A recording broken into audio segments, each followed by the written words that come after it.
ডাকসু নির্বাচন, এই ডাকসু নির্বাচনের যে প্রক্রিয়ায় হয়েছে, যেভাবে হয়েছে, সেইটা যথার্থ হয়নি।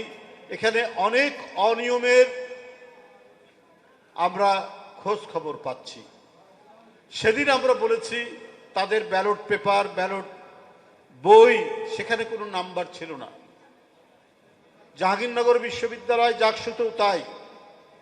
একজন ভোটার সকালবেলায় হাতে লিখে সই করে তাকে ভোটার বানানো হয়েছে, কিন্তু এটা কর্তৃপক্ষ আমলে নেয়নি। ঢাকা বিশ্ববিদ্যালয়ের কর্তৃপক্ষ তাদের বিরুদ্ধে যে অনিয়ম, তাদের বিরুদ্ধে যে সমস্ত অভিযোগ উঠেছে, সেগুলো আমলে নেয়নি, পাত্তাই দেয়।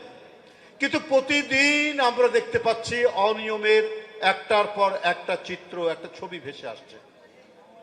ব্যালট পেপার পাওয়া গেছে, ছাপানো হয়েছে নীলক্ষেতে, সংবাদপত্রে এসছে, গণমাধ্যমে এসছে। এটাকে আপনি চাপা দিবেন কি করে ভাইস চ্যান্সেলর সাহেব?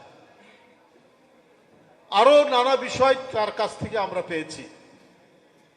এই ডাকসু নির্বাচনকে, আমাদের ডাকসু নির্বাচন হওয়া নিয়ে আমাদের কোনো বিতর্ক বা বিরোধ নেই, কিন্তু যে পদ্ধতিতে হয়েছে আমরা সেই পদ্ধতির বিরোধিতা করছি।